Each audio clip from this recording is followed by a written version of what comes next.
प्यारे बच्चों, आगे देखते हैं। पूस जाड़ थर थर तन कांपा, सूरजु जाए लंका दिशि चापा। बिरह बाढ़ दारुण भा सिउ, कपि कपि मरो लेई हरि जीउ। कंत कहाँ लाग्यो ओहि हियरे, पंथ अपार सूझ नहीं नियरे। सोर सपेति आवे जूड़ी, जानो सेज हिवंचल बूढ़ी। चकै निसी बिछुरे दिन मिला, हों दिन राति बिरह कोकिला। रेनी अकेली साथ नहीं सखी, कैसे जिए बिछोई पंखी। बिरह सचारन भयो तन जाड़ा, जेत खाई ओ मुए न छाड़ा। रकत डुरा मासु गरा, हाड भयो सब संख। धनी सारस होई रही मुई, पीऊ समेटई पंख। पूस मतलब विक्रम संवत का 10वां महीना। सूरज मतलब सूरज, लंक मतलब लंका, दिशि मतलब दशा, दारुण मतलब कठिन अधिक,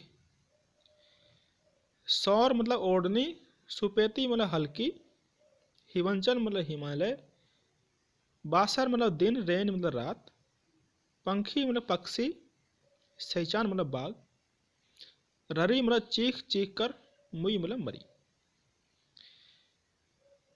प्रस्तुत अवतरण कवि जासीकृत पद्मावत में आए नागमती वियोग खंड से अवतरित है। प्रस्तुत अवतरण में पूस के महीने में होने वाली, पूस में पोष माह, पोष के महीने में होने वाली नागमती की विरहानुभूति की वंदना की गई है। तो देखिए, पोष में जाड़े से शरीर थरथर कांप रहा है और सूर्य भी लंका की दिशा में जा दबा है, अर्थात दक्षिणायन हो गया है।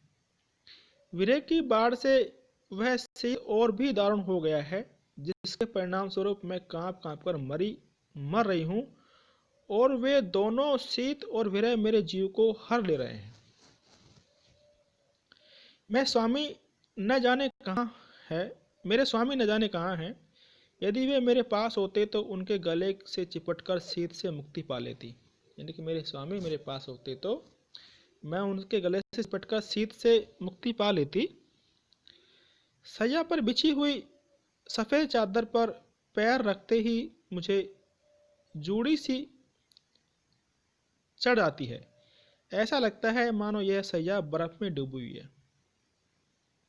आशय यह कि सैया बर्फ के समान ठंडी प्रतीत होती है। चकवी रात को बिछुड़कर दिन में मिल जाती है, परंतु मैं रात दिन विरह में कोयल बनी पुकार रही हूँ। चकवा चकवी की जोड़ी जो होती है वो रात को दूर दूर हो जाते हैं और दिन में वापस एक जगह आ जाते हैं, परंतु मैं तो कोयल की तरह विरह में पुकार रही हूँ।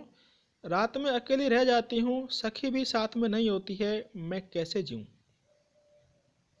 अर्थात दिन में तो चलो सखियाँ ही साथ रहती है, लेकिन रात में तो सखियाँ भी साथ नहीं होती है, इसलिए मैं कैसे जीऊँ जब मेरी जोड़ी का पक्षी बिछुड़ा हुआ है। जोड़ी का पक्षी मतलब प्रियतम। इस भयानक शीतकाल में विरह मुझे उसी प्रकार सता रहा है जैसे बाज सचान चिड़िया को सताता है। यह शीत रूपी बाज जीते जी तो मुझे खाई रहा है, लगता है मरने पर भी नहीं छोड़ेगा। ये जो शीत रूपी बाज है वो मुझे जीते हुए तो खा रहा है, लेकिन लगता है मरने के बाद ही मुझे नहीं छोड़ेगा।